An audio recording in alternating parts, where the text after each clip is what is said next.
Hey everyone, welcome back on this channel. In this video, we are going to discuss chapter number 8th of class 9th NCERT Science and our chapter name is motion. So let's discuss कि motion क्या होती है, कितने types की होती है, कौन कौन सी motion की equations होती हैं, ग्राफ से हम उनको कैसे रिप्रेजेंट करते हैं, वेलोसिटी स्पीड क्या होता है, एक्सेलरेशन क्या होता है. सो सब कुछ हम इस चैप्टर में करने वाले हैं. सो आइए डिस्कस करते हैं इस चैप्टर को. In everyday life we see some object at rest and others in motion. हम हमारी डेली लाइफ में बहुत सारे ऐसे ऑब्जेक्ट देखते हैं जो कि रेस्ट में होते हैं और बहुत सारे ऐसे ऑब्जेक्ट देखते हैं जो कि मोशन में होते हैं. बर्ड्स जो है वो फ्लाई करते हैं, फिश जो है वो स्विम करती है, ब्लड जो है वो हमारी वेन्स और आर्टरीज, धमनी और सिराओं से वो फ्लो करता है, एंड कार जो है वो मूव करती है. इसके अलावा एटम्स, मॉलिक्यूल्स, प्लैनेट, स्टार और गैलेक्सीज भी मोशन में होते हैं. We often perceive an object to be in motion when its position changes with time. तो हमारे सामने कोई भी ऑब्जेक्ट जो है हम उसको मोशन में तब कहेंगे अगर उसकी पोजीशन टाइम के साथ में चेंज हो रही है. However there are situation with the motion is inferred through indirect evidence. लेकिन यहाँ पर कुछ ऐसी सिचुएशन भी होती है जहाँ पर जो मोशन है वो हमें डायरेक्ट उसका कोई एविडेंस नहीं मिलता है, इनडायरेक्टली हम बोलते हैं कि that is in motion. So example यहाँ पर है, we infer the motion of air by observing the movement of dust and the movement of leaves and branches of tree. तो मान लीजिए कि आपको ये बताना है कि जो हवा है वो चल रही है, एयर जो है वो मूव कर रही है. सो हम यहाँ पर इसको कुछ एविडेंस की हेल्प से बताएंगे कि मान लो कि डस्ट जो है वो, धूल मिट्टी जो है वो उड़ रही है, पेड़ों की पत्तियाँ हिल रही है, पेड़ों की शाखाएँ वो हिल रही है. सो हम कहते हैं कि हवा जो है वो चल रही है. What causes the phenomena of sunrise, sunset and changing of season. ऐसा कौन सा फिनोमिना है जो कि सनराइज, सनसेट और सीजन को चेंज करने में हेल्प करता है. Is it due to the motion of earth. क्या ये अर्थ की मोशन की वजह से होता है? So yes, it's due to the motion of earth. If it is true, why don't we directly perceive the motion of earth. अगर यही सही है, मतलब यही बात एक्चुअल में ट्रू है, तो क्या हम जो है अर्थ की मोशन को देख पाते हैं? हम डायरेक्टली, हमें क्या फील होता है कि अर्थ जो है वो मोशन में है? हमें डायरेक्टली तो फील नहीं होता है. So an object may appears to be moving for one person and stationary for some other person. Actual में जो अर्थ है वो मोशन में है, लेकिन हो सकता है कि एक ऑब्जेक्ट जो है वो हमारे लिए रेस्ट में हो, किसी और के लिए वो मोशन में हो. या हो सकता है कि कोई एक ऑब्जेक्ट हमारे लिए मोशन में हो, किसी और के रिस्पेक्ट में वो रेस्ट में हो. सो एग्जाम्पल यहाँ पर है, the passenger in a moving बस. एक बस है जो मूव कर रही है, उसके अंदर जो यात्री है वो, उनको जो रोड साइड ट्रीज है वो मूविंग बैकवर्ड्स अपीयर होते हैं, यानी कि वो जो बस है वो आगे चल रही है, उसके अंदर यात्री बैठे हुए, तो सामने से जो साइड से जो ट्रीज़ वगैरह पास होंगे तो उनको लगेगा कि जो ट्री है वो पीछे की तरफ मूव कर रही है, लेकिन एक्चुअल में जो ट्रीज़ है वो तो रेस्ट में ही होते हैं. A person standing on the road side perceive the bus along with the passenger as moving. और अगर कोई व्यक्ति साइड में खड़ा है रोड पे, उसको बस मूव करती दिख रही है, तो उसको साथ साथ बस के अंदर पैसेंजर भी मूविंग पोजीशन में ही दिखेंगे. However a passenger inside the bus sees the fellow passenger to be at rest. लेकिन अगर पैसेंजर की बात करें तो साथ में बैठे हुए यात्री, एक यात्री को साथ में बैठे हुए यात्री जो है वो रेस्ट में दिखते हैं, क्योंकि उसको पता है कि ये तब से यहीं पर बैठे हैं. What do this observation indicate. तो ये ऑब्जर्वेशन क्या इंडिकेट करती है? ये ऑब्जर्वेशन ये इंडिकेट करती है कि हो सकता है कि एक पर्टिकुलर ऑब्जेक्ट किसी एक पर्सन के रिस्पेक्ट में वो रेस्ट में हो और किसी अदर पर्सन के रिस्पेक्ट में वो क्या हो, मोशन में हो. ठीक है. Now most motion are complex. बहुत सारी मोशन होती है जो बहुत ज़्यादा कॉम्प्लेक्स होती है. Some other may move in straight line, some object may move in straight line. कुछ ऑब्जेक्ट होते हैं कि स्ट्रेट लाइन में, सीधी रेखा में ही मूव करते हैं. अदर्स में टेक अ सर्कुलर पाथ. हो सकता है कि कुछ ऑब्जेक्ट सर्कुलर पाथ में मूव करे. सम में रोटेट एंड अ फ्यू में, अदर्स में वाइब्रेट. कुछ हो सकता है कि वो रोटेट करे एंड कुछ हो सकता है कि वो वाइब्रेट करे. टू एंड फ्रो, एक ही पोजिशन, एक ही पॉइंट से आगे पीछे मोशन. देर में भी situation involving combination of these. और हो सकता है कि एक ऐसी सिचुएशन भी हो जहाँ पर ये सभी के सभी कॉम्बिनेशन प्रेजेंट हो. In this chapter we shall first learn to describe the motion of object along a straight line. इस चैप्टर में हम पहले motion of object along a straight line, एक सीधी रेखा में जो ऑब्जेक्ट मोशन करते हैं उनके बारे में हम स्टडी करेंगे. We shall also learn to express such motion through simple equation and graph. Then हम इन्हीं इक्वेशन को, इन्हीं स्ट्रेट लाइन मोशंस को, इन्हीं स्ट्रेट लाइन मोशन को हम ग्राफ और इक्वेशंस की हेल्प से रिप्रेजेंट करेंगे. Later we shall discuss ways of describing circular motion. और उसके बाद हम सर्कुलर मोशन को डिस्क्राइब करेंगे. Now activity 8.1. Discuss whether the walls of your classroom are at rest और इन मोशन। तो आपको डिस्कस करना है कि आपकी जो क्लासरूम की वॉल है वो रेस्ट में है या फिर मोशन में है। सो आपको वो जो है आज भी वो वहीं पर मिलेगी, अगर आप 2 दिन के बाद स्कूल में जाओगे तब भी वो वहाँ पर ही मिलेगी। So the walls are in rest. Now activity 8.2, have you ever experienced that the train in which you are sitting appears to move while it is at rest? Discuss and share your experience। यहाँ पर ये basically ये जानना चाहता है कि मान लीजिए कि आप कभी ट्रेन में आपने ट्रैवल किया हो, ट्रेन जो है प्लेटफॉर्म पे रुक गई हो और आप ट्रेन के अंदर ही बैठे हैं, ठीक है, लेकिन आपको क्या हो रहा है कि आपको ट्रेन जो है वो मूव करती ऐसा फील होता है कि ट्रेन जो है वो मूव कर रही है, लेकिन एक्चुअली में वो रुकी हुई है। तो ऐसा क्यों फील होता है?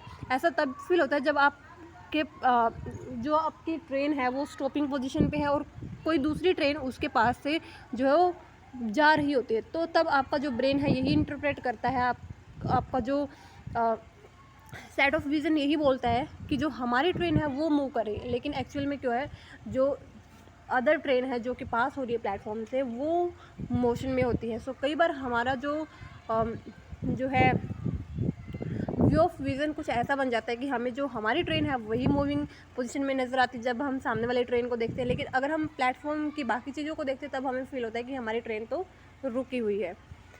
Now think and act. We sometimes are endangered by the motion of object around us. हमारी आसपास बहुत सारी ऐसी मोशंस होती है कि जिससे हम जो है हमारे लिए बहुत खतरनाक टाइप की होती है वो। Specifically if the motion is erratic and uncontrolled as observed in a flooded river, a hurricane और tsunami.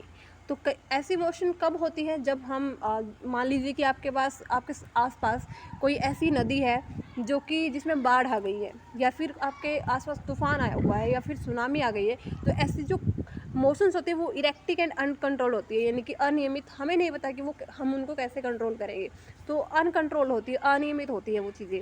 On the other hand controlled motion can be service to a human being such as in the generation of hydroelectric power। लेकिन यहाँ पर कुछ ऐसी motion भी होती है जो कि कंट्रोल्ड मोशन होती है, जिनको हम कंट्रोल कर सकते हैं और वो एक सर्विस की तरह एक्ट करती है हमारे लिए, ह्यूमन बींग्स के लिए। जैसे कि हाइड्रोइलेक्ट्रिक पावर इसका एग्जाम्पल है। Do you feel the necessity to study the erratic motion of some object and learn to control them. तो क्या आपको थोड़ी सी भी ज़रूरत महसूस होती है कि आप जो है इरेक्टिक मोशन या जो इस तरह की मोशंस हैं उनको आप कैसे कंट्रोल करेंगे, उनके बारे में आपको स्टडी करने की यहाँ पर ज़रूरत है। सो सबसे पहले हम देखेंगे कि मोशन को हम डिस्क्राइब कैसे करते हैं, यानी कि हमें क्या पता होना चाहिए कि हम मोशन को कंट्रोल कर सके, मोशन के अंदर क्या क्या चीज़ें हमें हमारे लिए जो है जाननी ज़रूरी है। सो सबसे पहले हम मोशन को ही डिस्क्राइब करते हैं कि मोशन होती क्या है। We describe the motion location of an object by specifying a reference point। हम किसी भी ऑब्जेक्ट की लोकेशन, मान लीजिए कि आपको ये पता करना है कि यहाँ से जो है इंडिया गेट कहाँ पर है। सो आप उसके रिस्पेक्ट में कुछ ऐसा पॉइंट बताओगे, कोई रेफरेंस पॉइंट आप बताओगे कि वहाँ से आपको उस पोजीशन से जो इंडिया गेट है वो इतनी डिस्टेंस पे है या इस साइड है, इस डायरेक्शन में है। सो हमें एक रेफरेंस पॉइंट की ज़रूरत होती है जब भी हम किसी भी ऑब्जेक्ट की लोकेशन को बताते हैं। Late us understand this by an example. Let us assume that a school in A village is 2 kilometre north of the railway station. मान लीजिए कि किसी विलेज के अंदर, किसी गाँव के अंदर जो स्कूल है वो रेलवे स्टेशन से 2 किलोमीटर दूर है। So we have specified the position of school with respect to the railway station. So हमने क्या किया, मान लीजिए कि रेलवे स्टेशन को हमने एक रेफरेंस पॉइंट ले लिया और यहाँ से हमने कहा कि 2 किलोमीटर जो है नॉर्थ के अंदर जो है स्कूल है। सो हमने रेलवे स्टेशन के रिस्पेक्ट में स्कूल की जो लोकेशन है वो बता दी। इसी तरह के बहुत सारे रेफरेंस पॉइंट हो सकते हैं, ज़रूरी नहीं है कि हम रेलवे स्टेशन के रिस्पेक्ट में ही बताएं, कोई बहुत सारे और एग्जांपल भी हो सकते हैं। So we have specified the position of school with respect to the railway station. In this example the railway station is the reference point. तो रेलवे स्टेशन को हम रेफरेंस पॉइंट बोलेंगे। We could have also chosen other reference point according to our convenience. तो हमारी जो है convenience के according हम अलग अलग रेफरेंस पॉइंट चूज कर सकते हैं जो हमें बेटर लगे। Therefore, to describe the position of an object, we need to specify a reference point called the origin। So हमें जो है किसी भी ऑब्जेक्ट की पोजीशन को डिस्क्राइब करने के लिए हमें एक रेफरेंस पॉइंट जिसको हम ओरिजिन बोलते हैं तो उसकी हमें ज़रूरत होती है। Now 8.1.1 motion along a straight line. So the simplest type of motion is the motion along a straight line. So सबसे सिंपलेस्ट टाइप की जो मोशन होती है वो होती है एक स्ट्रेट लाइन में motion. We shall first learn to describe this by an example. पहले हम एक एग्जाम्पल लेंगे। Consider the motion of an object along a straight line, straight path. तो आपको एक जो है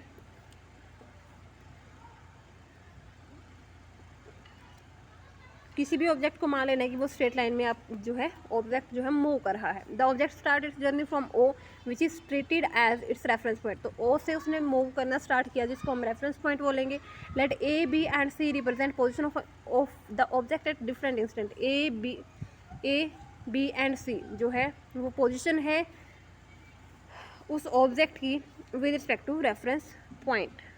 now at first the object moves through C and B and reaches A. पहले जो ऑब्जेक्ट है वो सी से, फिर बी से एंड फिर ए से वो पास करता है, ए पर रीच करता है। Then it moves back along the same path and reaches C through B. And फिर से वो वापस आता है पहले बी पर एंड सी पर। अब वो सी पोजिशन पर, सी उसकी पोजिशन है, that is final position.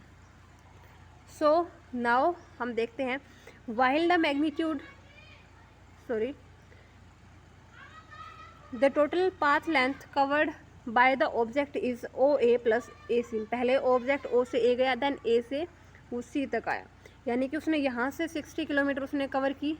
And वापस जब वो आया 60 to 25, 60 माइनस 25 दैट इज़ 35, तो उसने 95 जो है वो टोटल उसने पाथ लेंथ कवर की है। This is the distance covered by the object. तो ये डिस्टेंस होगी जो ऑब्जेक्ट ने कवर की है। To describe distance we need to specify only the numerical value and not the direction of motion. So हमें डिस्टेंस को स्पेसिफाई करने के लिए हमें सिर्फ numerical value that is 95 kilometre ही हमारे लिए सफिशिएंट है। हमें किसी डायरेक्शन की ज़रूरत नहीं है कि ओ से सी कौन सी डायरेक्शन है, ओ से बी कौन सी डायरेक्शन है, ओ से ए कौन सी डायरेक्शन है। So we don't have need the direction here. There are certain quantities which are described by specifying only their numerical value. तो यहाँ पर कुछ क्वांटिटीज़ हमारे सामने ऐसी होती है जिनको हम सिर्फ जो है न्यूमेरिकल वैल्यू से ही डिस्क्राइब कर सकते हैं। The numerical value of physical quantity is its magnitude. और यही न्यूमेरिकल जो वैल्यू है उसको हम बोलते हैं magnitude. From this example can you find out the distance of final position C of the object from the initial position. अगर आपको यहाँ इसी एग्जाम्पल में आपको बताना पड़े कि अब जो ऑब्जेक्ट है वो पहले तो वो ओ पे था, अब वो सी पर है, तो ओ से सी तक की डिस्टेंस उसकी कितनी है, यानी कि कितना उसने कवर किया है। So the shortest distance measured from the initial to final position of an object is known as displacement. So O से सी तक जो शॉर्टेस्ट डिस्टेंस है जो ऑब्जेक्ट ने कवर की है उसको हम बोलते हैं displacement. Can the magnitude of displacement be equal to the distance travelled by object. क्या जो डिस्प्लेसमेंट का मैग्नीट्यूड है वो डिस्टेंस के मैग्नीट्यूड के इक्वल हो सकता है? तो यस हो सकता है, वो जब स्ट्रेट लाइन मोशन हो तब। Consider the example given in figure 8.1 for motion of object from O to A. अगर हम ओ से ए तक बात करें तो 60 किलोमीटर उसने कवर किया and magnitude of displacement is also 60। अगर हम ओ से ए तक ही बात करें, वापस वो ऑब्जेक्ट नहीं आया, यानी कि सिर्फ स्ट्रेट लाइन मोशन है, कोई रिवर्स मोशन उसने नहीं की है, तो यहाँ पर distance and displacement are equal and that is 60 kilometre during its motion O to A. अब अगर वो ओ से ए तक गया एंड बैक टू बी और वापस से वो बी पोजीशन पर आया तो उसने डिस्टेंस कवर की 60 प्लस ये वाली 60 माइनस 35 दैट इज़ 25। तो 60 माइनस 25 इज़ 35 इज़ 25, तो 60 प्लस 25 इज़ 85 किलोमीटर। तो 85 किलोमीटर उसने जो है डिस्टेंस कवर की। लेकिन अगर हम बात करें डिस्प्लेसमेंट की, ठीक है, सो अगर हम बात करें डिस्प्लेसमेंट की यहाँ पर, तो डिस्प्लेसमेंट हमारा 35 ही होगा। While the magnitude of displacement is 35, क्योंकि जो ऑब्जेक्ट है वो अब बी पोजीशन पर है और ओ से बी तक की जो डिस्टेंस है वो है 35, that is displacement is 35 kilometre. Thus the magnitude of displacement is 35, which is not equal to path length, that is 85 km. Further, we notice that magnitude of the displacement for a course of motion may be 0, but the corresponding distance covered is not 0. Further हम ये भी बोल सकते हैं कि जो distance अगर किसी ऑब्जेक्ट ने ट्रैवल की है तो वो कभी 0 नहीं होगी, लेकिन अगर डिस्प्लेसमेंट की बात करें तो वो 0 हो सकता है। If we consider the object to travel back to O, the final position coincide with the initial position. मान लीजिए कि ऑब्जेक्ट बी पर रुक रहा था, लेकिन वो बी की बजाय वो सीधा ओ पर ही आ रहा है, यानी कि इनिशियल और फाइनल पोजीशन सेम है, तो यहाँ पर क्या होगा, जो डिस्टेंस है वो जीरो नहीं है, लेकिन जो डिस्प्लेसमेंट है that is difference between final and initial position which is zero here. So displacement zero हो सकता है। However the distance covered in this journey is O A plus A O that is 60 kilometre plus 60 kilometre. अगर हम ओ से ए और ए से ओ की बात करें तो 60 आने में और 60 जाने में दैट इज़ 120 उसने कवर किया है, लेकिन यहाँ पर इनिशियल और फाइनल पोजीशन सेम है, so displacement is zero but distance is 120। There are two different physical quantity, the distance and the displacement are used to describe the overall motion of an object and to locate its final position with reference to initial position at a given time। so हम बोल सकते हैं कि किसी भी object की motion को describe करने के लिए हमें दो क्वांटिटी डिस्प्लेसमेंट एंड डिस्टेंस जो है वो ज़रूरी होते हैं, और हमें जो है इसकी हेल्प से ही हम क्या कर सकते हैं, जो रेफरेंस पॉइंट की हेल्प से हम उसकी फाइनल पोजिशन जो है वो फाइंड कर सकते हैं कि ऑब्जेक्ट कहाँ पर लोकेटेड है। Now activity 8.3, take a metre scale and a long rope. आपको एक मीटर स्केल लेना है और एक लॉन्ग रोप लेनी है। Walk from one corner of the basketball court to the opposite corner along its side. तो आपको क्या करना है, बास्केटबॉल का जो कोर्ट है उसकी साइड्स को मेजर करना है, यानी कि टोटल डिस्टेंस जो है वो मेजर करनी है। और आपको एक काम और करना है, एक तो आपको सारी की सारी डिस्टेंस जो है मेजर करनी है एक पॉइंट से दूसरे पॉइंट तक, और एक आपको दो अपोजिट कॉर्नर्स के बीच में डिस्टेंस फाइंड करनी है। सो यहाँ पर अगर हम बात करें, measure the distance covered by you and magnitude of the displacement. आपको डिस्टेंस कवर्ड कितनी आपने की है और जो है कितना आप उसका मैग्नीट्यूड है, तो वो आपको अगर आप फाइंड करोगे यहाँ पर डिस्टेंस एंड डिस्प्लेसमेंट, तो इनके बीच में आपको डिफरेंस बताना है कि कितना डिफरेंस आपके पास जो है वो आएगा। सो इसको आपको खुद से करना है इस टास्क को। नाउ हमें बस जो है बेसिक बात ये ध्यान में रखनी है कि जो डिस्टेंस मेजर्ड होगी, ठीक है, from walking through the corner is more than displacement. अगर हम कॉर्नर से डिस्टेंस को मेजर करेंगे, यहाँ से स्टार्ट करके डिस्टेंस जो है मेजर करेंगे, तो वो हमेशा डिस्प्लेसमेंट से जो है ज़्यादा ही होगी। Now activity 8.4, automobiles are fitted with a device that show the distance travel. Automobiles के अंदर एक डिवाइस फिट होती है जो कि डिस्टेंस ट्रैवल बताती है हमें कितने डिस्टेंस उस ऑब्जेक्ट ने ट्रैवल की है। Such a device is known as odometer. उस डिवाइस को हम ओडोमीटर बोलते हैं। सो यहाँ पर आपको करना क्या है, car is driven from Bhubaneswar to New Delhi. New Delhi और भुवनेश्वर के बीच में जो कार है वो ड्राइव की गई है। The difference between the initial final reading and the initial reading of the odometer is 1850। तो 1850 यानी कि वो टोटल डिस्टेंस है Bhubaneswar to Delhi. Find the magnitude of the displacement Bhubaneswar and Delhi by using the road map of India. तो आपको magnitude of displacement बताना है between Bhubaneswar and Delhi road map of India का यूज़ करके। सो ये काम भी आपको खुद से ही करना है। Now 8.1.2, uniform motion and non uniform motion. So consider N object moving along a straight line. एक ऑब्जेक्ट आप ध्यान में रखिए जो कि स्ट्रेट लाइन में मोशन कर रहा है।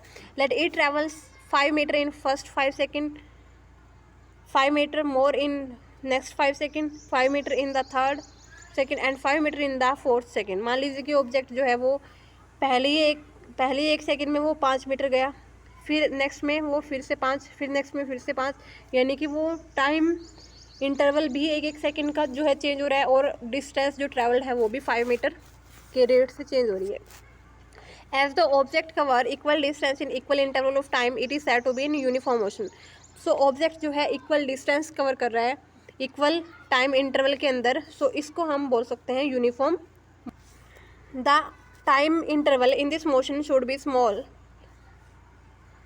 तो टाइम इंटरवल जो है 1 सेकंड का आपको दिख ही रहा होगा, यहाँ पे टाइम इंटरवल बहुत ही कम होता है, यानी कि बहुत ही कम टाइम के लिए हम ये जूम करते हैं कि जो मोशन है वो हमारी यूनिफॉर्म मोशन होती है।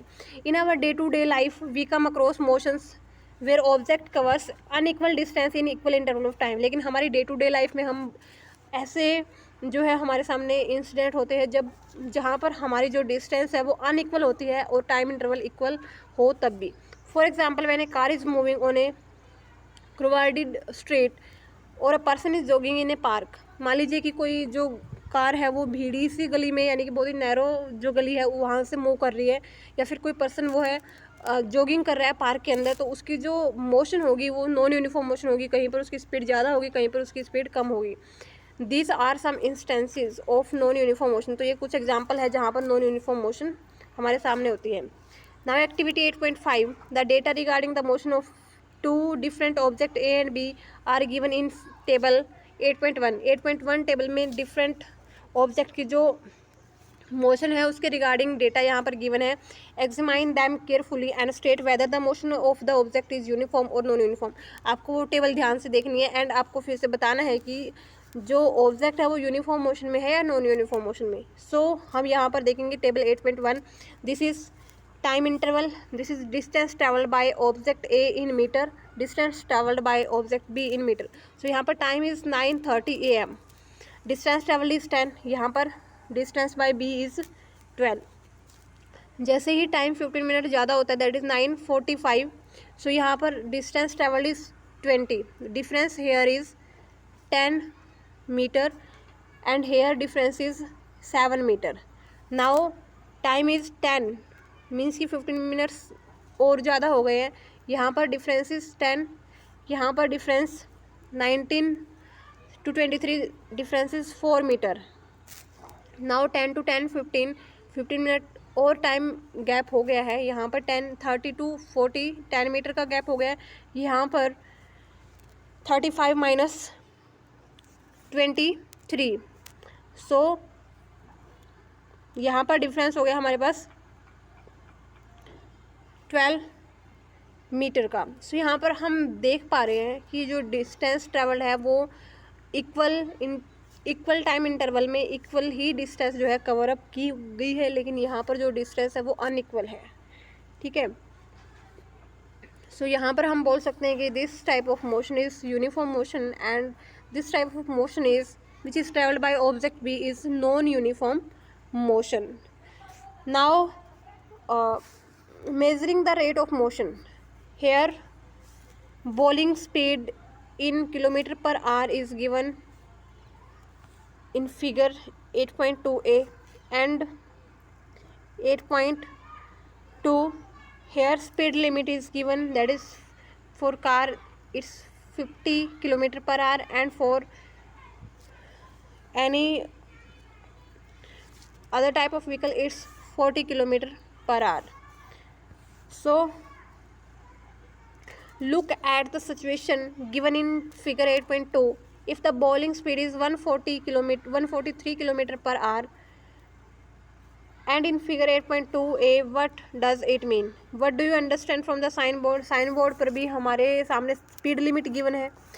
सो देखते हैं स्पीड लिमिट, स्पीड क्या होती है, स्पीड लिमिट का क्या मतलब होता है। डिफरेंट ऑब्जेक्ट में take different amount of time to cover a given distance. अलग अलग ऑब्जेक्ट जो है अलग अलग टाइम से किसी डिस्टेंस को कवर करते हैं। Some of them move fast and some move slowly, कुछ फास्ट मूव कर सकते हैं, कुछ स्लोली भी मूव करते हैं। The rate at which object move can be different, तो वो रेट जिससे ऑब्जेक्ट अपनी डिस्टेंस को ट्रैवल करते हैं वो डिफरेंट हो सकती है। ऑल्सो एक कंडीशन और भी हो सकती है कि different object can move at the same rate, कि डिफरेंट ऑब्जेक्ट सेम ही रेट से मूव करें।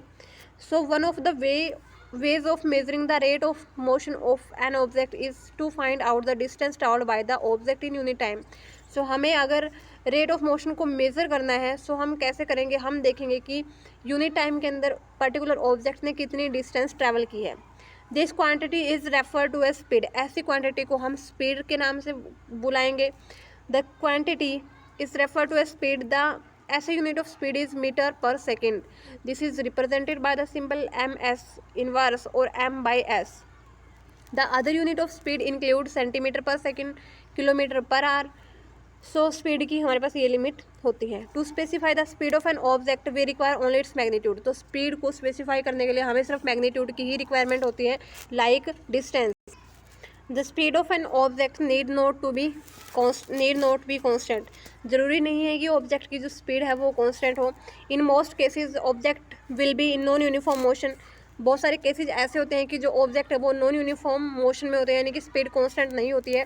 Therefore we describe the rate of motion of such object in terms of their average speed. तो ऐसी कंडीशन में जहाँ स्पीड चेंज हो, यानी कि स्पीड नॉन यूनिफॉर्म हो, स्पीड टाइम के साथ चेंज हो जाए, तो ऐसे ऑब्जेक्ट की जो स्पीड है हम एवरेज स्पीड से फाइंड आउट करते हैं। तो एवरेज स्पीड क्या होती है? The average speed of an object is obtained by dividing the distance travelled by the total time taken. तो हम ऐसे ऑब्जेक्ट जिनकी जो स्पीड है वो नॉन यूनिफॉर्म है, तो ऐसे ऑब्जेक्ट की हम एवरेज स्पीड फाइंड करते हैं कि उसने टोटल जो है टोटल टाइम के अंदर उसने टोटल कितनी डिस्टेंस ट्रैवल की है। So v is s by t. S is the distance travelled, total distance travelled, and t is the total time taken.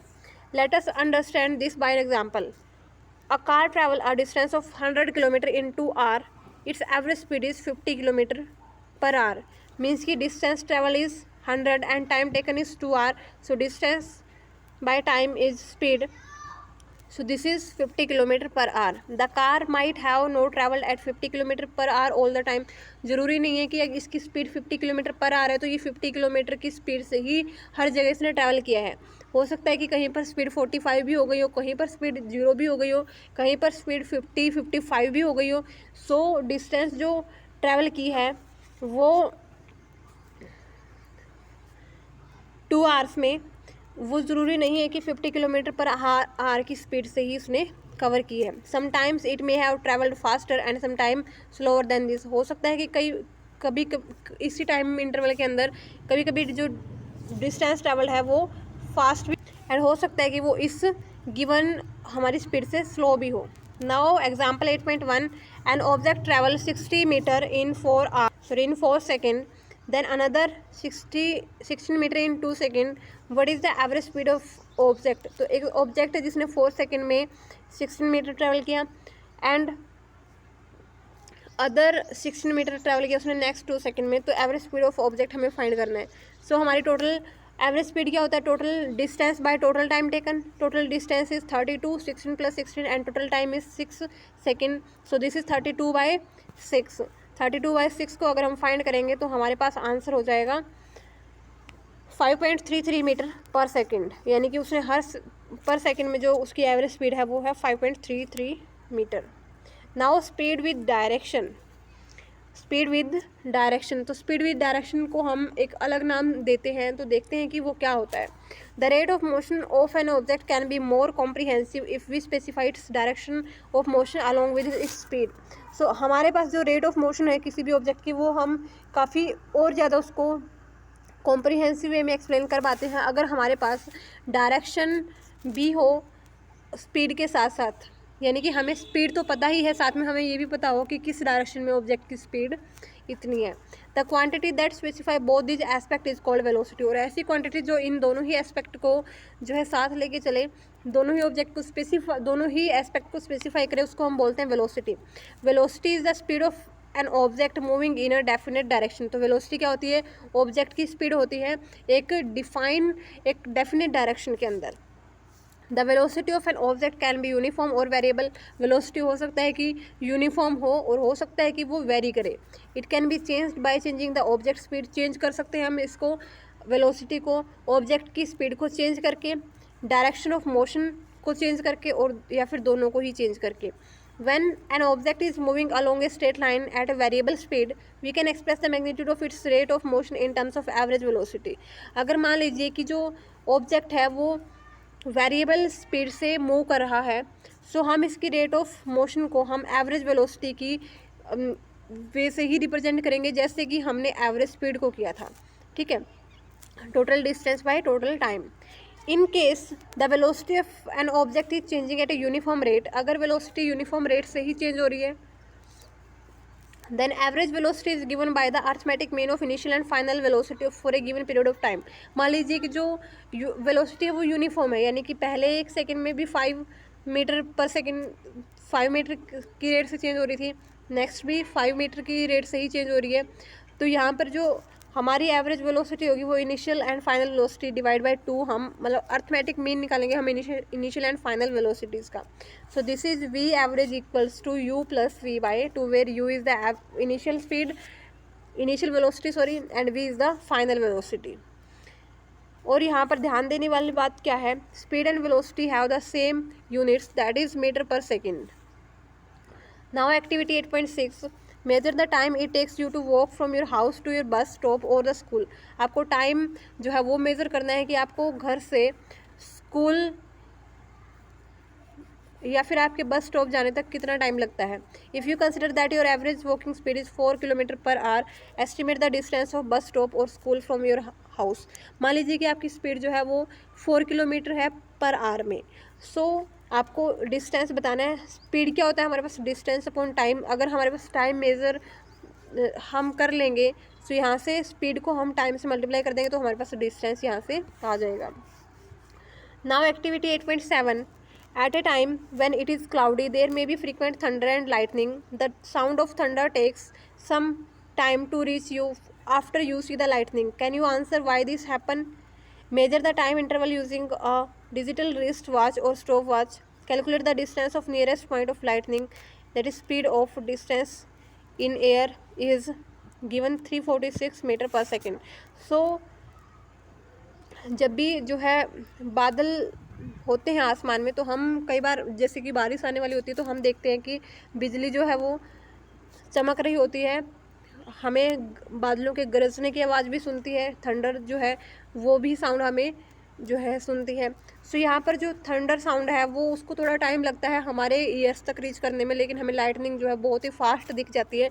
तो इसके पीछे रीज़न क्या है? इसके पीछे रीज़न बेसिकली यही है कि जो स्पीड ऑफ साउंड है वो 346 मीटर पर सेकंड है, लेकिन अगर हम लाइट की स्पीड की बात करें तो 3 × 10⁸ मीटर पर सेकंड है, यानी कि 1 सेकंड में वो 3 लाख किलोमीटर जो है वो ट्रैवल कर सकती है लाइट। लेकिन यहाँ पर ये सिर्फ 346 मीटर पर सेकंड ही ट्रैवल कर सकती है, तो ये बहुत ही फास्ट स्पीड है।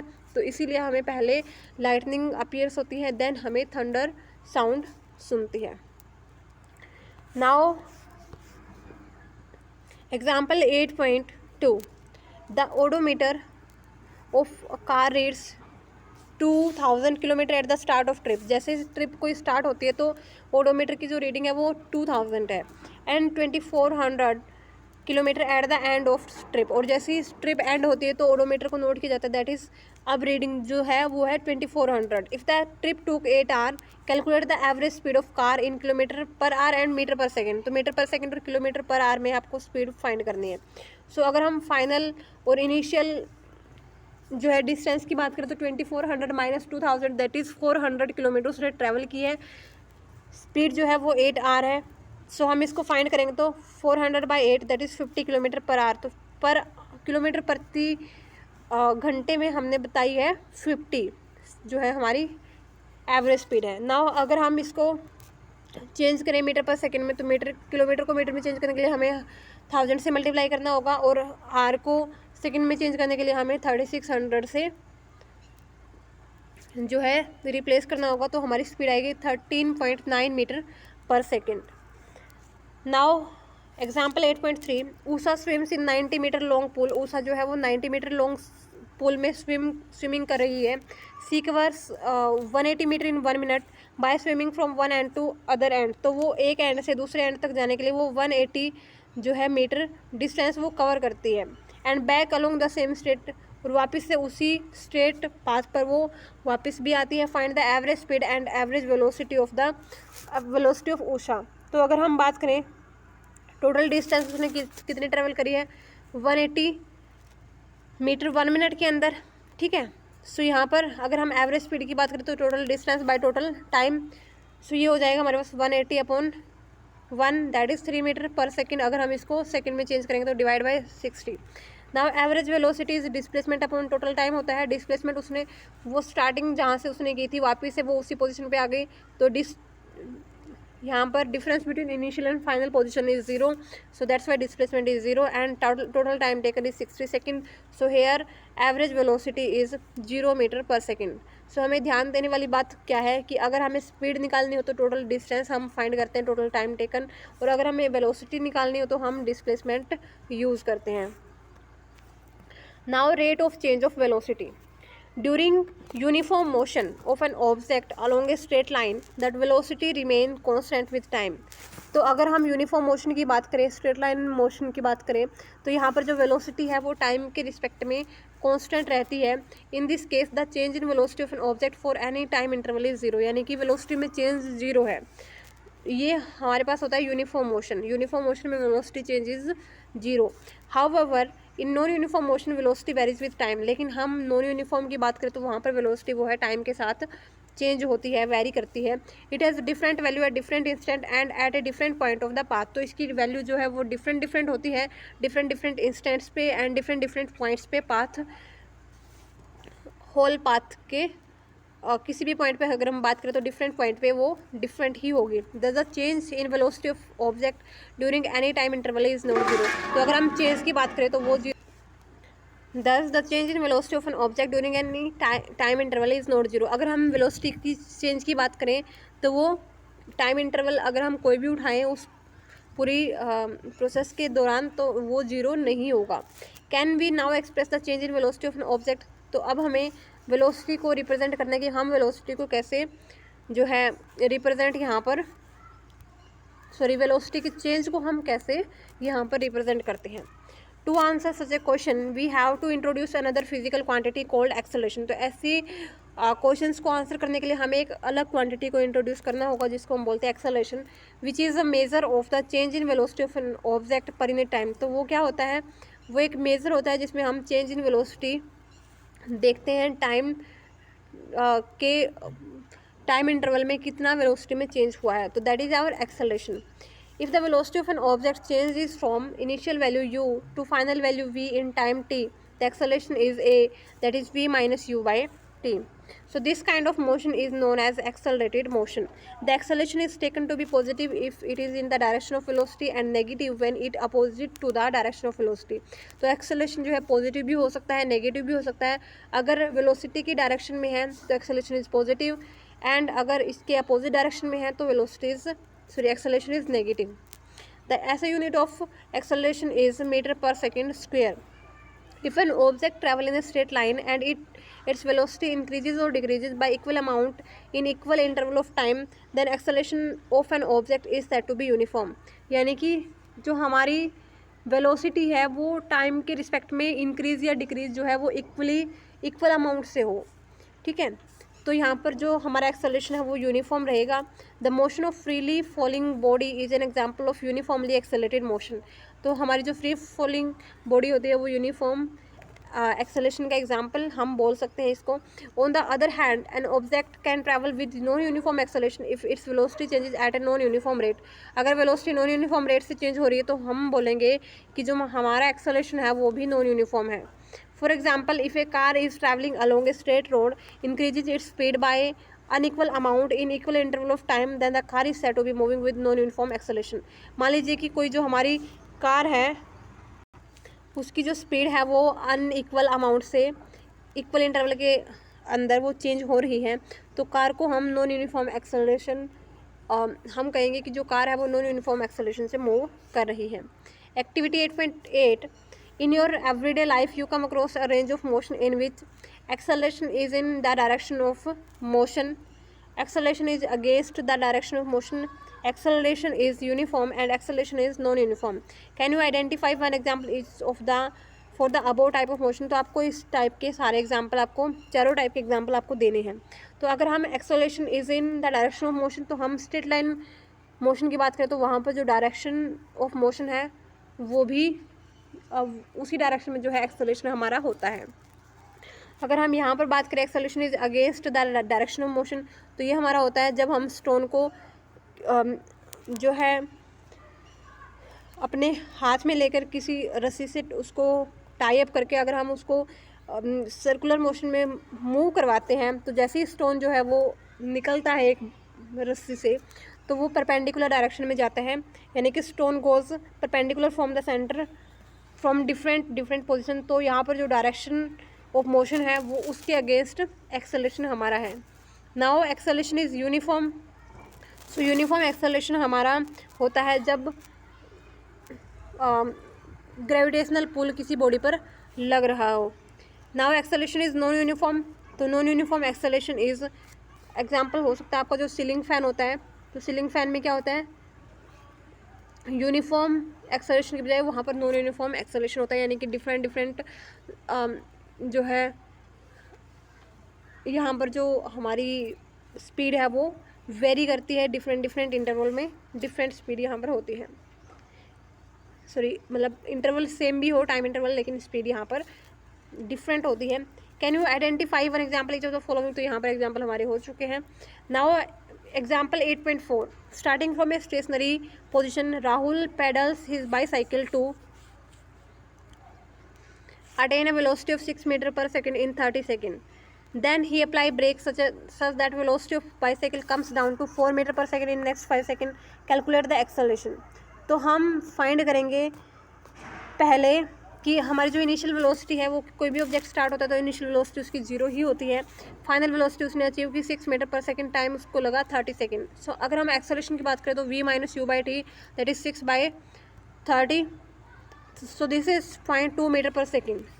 नाउ सेकेंड केस में इनिशियल वेलोसिटी उस ऑब्जेक्ट की 6 मीटर पर सेकेंड उसने अचीव कर ली है।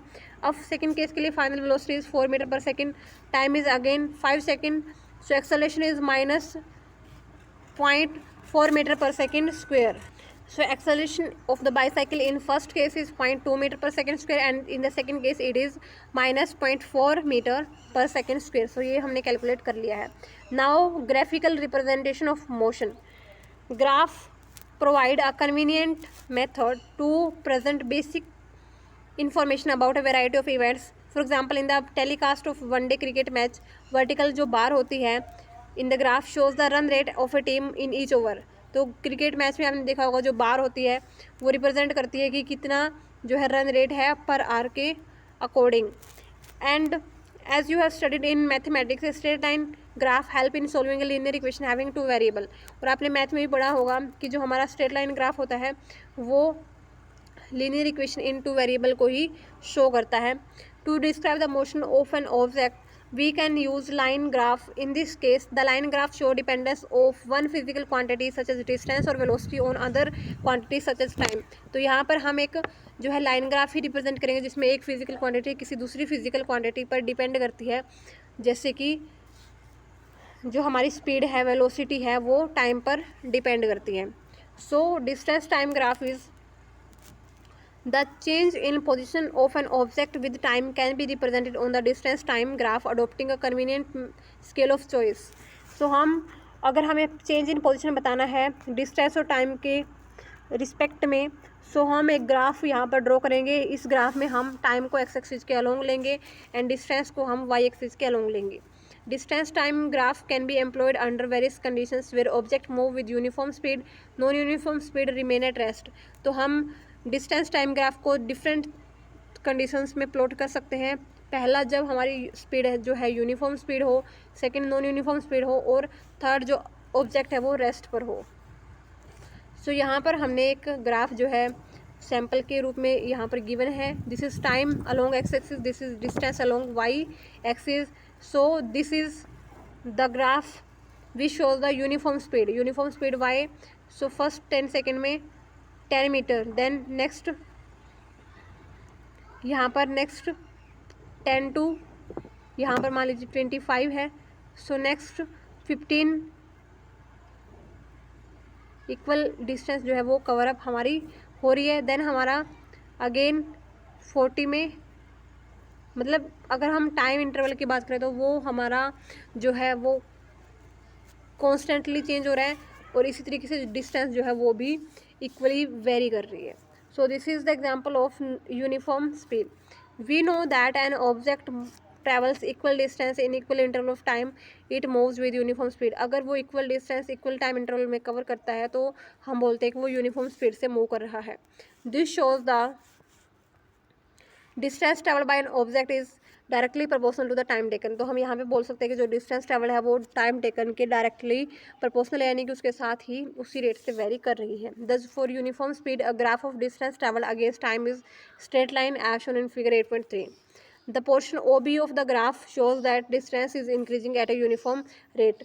सो अगर हम ओ बी पोर्शन की बात करें तो यहाँ पर हमें ये शो हो रहा है कि जो डिस्टेंस है वो यूनिफॉर्म रेट से चेंज हो रही है with respect to time. Now we can use the distance time graph to determine the speed of object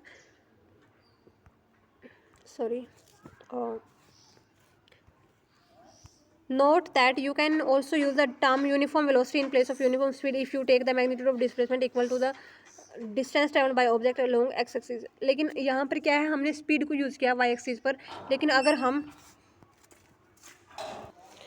हम डिस्टेंस ट्रैवल की जगह हम डिस्प्लेसमेंट का यूज़ करें, सो हम यहाँ पर जो है डिस्प्लेसमेंट टाइम ग्राफ जो है हम यहाँ पर यूज़ कर सकते हैं और वो हमारा रिप्रेजेंट करेगा वेलोसिटी चेंज को. We can use a distance time graph to determine the speed of an object. To do so, consider small part A B of the distance time graph shown in figure 8.3. Draw a line parallel to the x axis from point A and another line parallel to Y axis from the point B. So आपको एक line जो है वो parallel to x axis draw करनी है और आपको जो है ये वाली लाइन ये आपको parallel to x axis draw करनी है एंड ये वाली जो लाइन्स है वो आपको पैरेलल टू वाई एक्सिस यहाँ पर ड्रॉ करनी है. नाउ हम देखते हैं अब हमें क्या करना है आगे. So these two lines meet each other at point C. दोनों ही लाइन एक दूसरे को सी पर मीट करेगी to form a triangle A B C. So यहाँ पर क्या है कि दोनों जो लाइन्स है वो ये वाली जो लाइन्स है वो एक दूसरे को सी पॉइंट पर जो है वो मीट करेगी एंड यहाँ पर एक ट्राइंगल की जो है फॉर्मेशन हो जाएगी. So in this case now on the graph A C denote time interval. A C को हम रिप्रेजेंट करेंगे T2 माइनस T1 से एंड बी सी हमारा होगा S2 minus S1. We can see from the graph that object move from the point A to B. It covers the distance this in time T2 minus T1. So v is the speed of an object, therefore can be represented as S2 minus S1 by T2 minus T1. So अगर हम ए to B की बात करें तो यहाँ पर अगर हम ए टू बी तक देखें कि कितना टाइम लिया है, so this is T2 minus T1. And अगर हम डिस्टेंस की बात करें तो this is S2 minus S1. सो अगर हम बात करें स्पीड की तो वो हमारे पास हो जाएगा S2 minus S1 by T2 minus T1. We can also plot the graph distance time graph for accelerated motion. Table 8.2 show the distance travelled by car in time interval of 2 second. So हम इसको भी graph से represent कर सकते हैं. This is time, this is distance. यहाँ पर क्या है 2 का डिफरेंस हो रहा है, बट यहाँ पर जो है डिस्टेंस जो है वेरी यहाँ पर कर रही है. सो हम इसको ग्राफ से किस तरह रिप्रेजेंट कर सकते हैं. So this is our graph for non uniform speed. ठीक है, सो ये हमारा ग्राफ हम उस टेबल से रिप्रेजेंट कर सकते हैं. So this is for the non-uniform speed. The distance time graph for the motion of car is shown in figure 8.4. Note that the shape of the graph is different from earlier distance time graph for figure 8.3 for uniform motion. The nature of this graph show non-uniform variation of distance traveled by the car with time. तो ये graph हमें दिखा रहा है non-uniform variation of distance with time, और पहले वाला graph था हमारा uniform variation of distance with time. Thus the graph shows non-uniform speed. Now velocity time graph. So ये हमारा हो गया distance time graph for uniform and non uniform speed. अब हम देखेंगे velocity time graph. The variation in velocity with time of for an object moving in straight line can be represented by velocity time graph. तो अगर हम variation देखें velocity का तो हम वेलोसिटी टाइम ग्राफ से रिप्रेजेंट करेंगे इसको. In this graph time is represented along the x axis and velocity is along y axis. So this is velocity time graph for uniform motion. Car जो है वो uniformly move कर रही है, यानी कि जो उसकी जो वेलोसिटी है वो यूनिफॉर्मली जो है वो चेंज हो रही है. So this is velocity time graph for uniform motion of car. Here velocity is represented along y axis.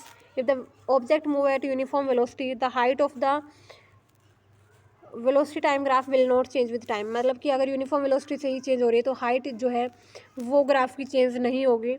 It will be a straight line parallel to x axis. तो x axis के parallel एक straight line ही ये represent करेगी. Figure 8.5 show the velocity time graph for a car moving with uniform velocity for 40 kilometre per hour. तो यहाँ पर velocity जो है वो 40 किलोमीटर पर आवर की स्पीड से ही जो है वो चेंज हो रही है. We know that product of velocity and time give displacement of an object moving with uniform velocity. तो अगर हमें वेलोसिटी और अगर हम टाइम जो है वो हम मल्टीप्लाई कर दें तो हमारे पास आएगा displacement. So the area enclosed by velocity time graph and the time axis will be equal to the magnitude of the displacement. तो यहाँ पर अगर हम बात करें area enclose by velocity time graph और time axis will be equal to the magnitude of displacement, यानी कि जो एरिया उसने कवर किया है अगर हम उसको मतलब अगर हम एरिया फाइंड करें इस ग्राफ के अंदर, सो ये हमारा रिप्रेजेंट करेगा डिस्प्लेसमेंट को। To know the distance moved by car between time t1 and t2, अगर हमें फाइंड करना है कि कितनी डिस्टेंस ऑब्जेक्ट ने कितनी डिस्टेंस कार ने ट्रैवल की है t2 एंड t1 टाइम के अंदर, so in figure 8.5 draw perpendicular from the point corresponding to the time t1 and t2 on the graph, the velocity of 40 km per hour is represented by the height AC and BD and the time t2 minus t1 is represented by the length AB। सो यहाँ पर क्या है कि हम जो height है या फिर जो हम हमारे इसकी इस रेक्टेंगल की जो हाइट है वो हम रिप्रेजेंट करेंगे AC या फिर BD से, विच इज़ 40, ठीक है। एंड हमारी जो लेंथ है इस पूरी रेक्टेंगल की उसको हम रिप्रेजेंट करेंगे t2 माइनस t1 से। सो अगर हमें इसका एरिया फाइंड करना है इस पूरी, या फिर हमें डिस्टेंस फाइंड करनी है कितनी डिस्टेंस इस जो है A टू B पॉइंट तक इसने मूव की है, so this is AC multiply CD, that is 40 multiply T2 minus T1, this is 40 into T2 minus T1। So 40 into T2 minus T1 को हम area of the rectangle ABCD भी बोल सकते हैं, जो कि हमने यहाँ पर शेडिड किया हुआ है। सो यहाँ पर डिस्प्लेसमेंट जो हमारा होगा वो होगा 40 into T2 minus T1, which is the area under the area